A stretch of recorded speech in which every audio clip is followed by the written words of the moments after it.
દેશમાં ચૂંટણીનો માહોલ છે અને સૌથી મોટી ઓળખ ચૂંટણીની અંદર આંગળી પર લગાવવામાં આવતું શાહીનું નિશાન છે.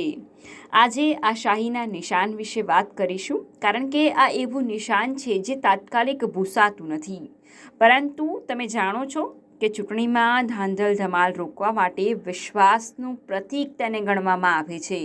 તે માત્ર શાહી નહીં ભારતમાં જ, પરંતુ વિશ્વના 30 દેશોમાં લોકશાહીની રક્ષક છે. માત્ર એક એવી ભારતીય કંપની જ છે જે તેનું ઉત્પાદન કરે છે. આ વિડીયોની અંદર આપણે તે કંપની વિશે વાત કરીશું.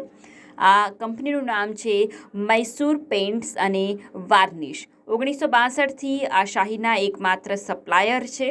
આ શાહીનો ઉપયોગ મતદાતાએ મત આપ્યા બાદ તેની આંગળી પર લગાવીને ચૂંટણીમાં કરવામાં આવે છે, જે દર્શાવે છે કે તેણે પોતાના મતાધિકારનો ઉપયોગ કર્યો છે અને હવે તે ફરી મતદાન નહીં કરી શકે.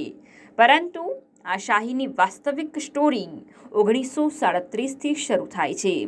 જી હા, મૈસૂરના રાજા સાથે કંપનીનું કનેક્શન.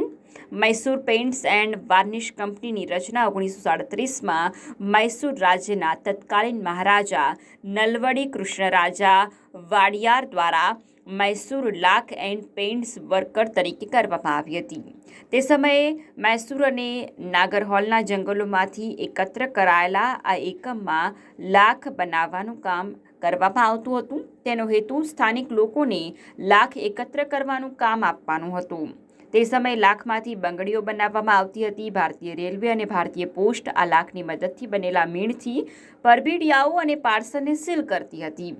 બાદમાં ચૂંટણી પંચે પણ આ જ પદ્ધતિનો ઉપયોગ કરીને મતપેટીઓ સીલ કરવાની શરૂઆત કરી. ચૂંટણી પંચની વિનંતી પર જ કંપનીએ અદમ્ય શાહી બનાવવાનું શરૂ કર્યું. જ્યારે ઇન્દિરા ગાંધીએ જંગલનો કાયદો પસાર કર્યો, 1980માં ફોરેસ્ટ કન્ઝર્વેશન એક્ટ પસાર કરવામાં આવ્યો. કંપનીએ જંગલોમાંથી સામગ્રી એકઠી કરવાનું બંધ કરી દીધું. આ પછી કંપનીએ તેનું નામ બદલીને મૈસૂર પેઇન્ટ્સ એન્ડ વાર્નિશ કર્યું. આજે સીલિંગ માટે વપરાતા મીણમાં લાખનો ઉપયોગ કરવામાં નથી આવતો.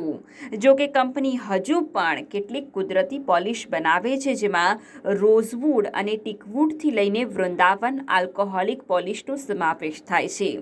કંપનીને 1940થી મૂળ ફોર્મ્યુલેશન પર આ પોલિશનું ઉત્પાદન કરી રહી છે.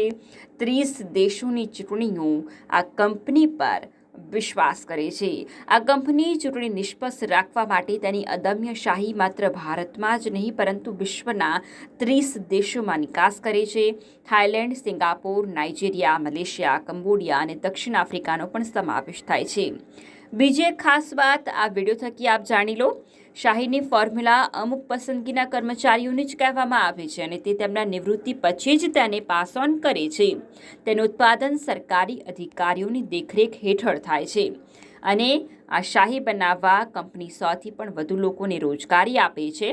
1991થી આ કંપની નફો કમાઈ રહી છે. કંપનીની કુલ આવકના 60% સુધીનો હિસ્સો આ શાહીમાંથી આવે છે.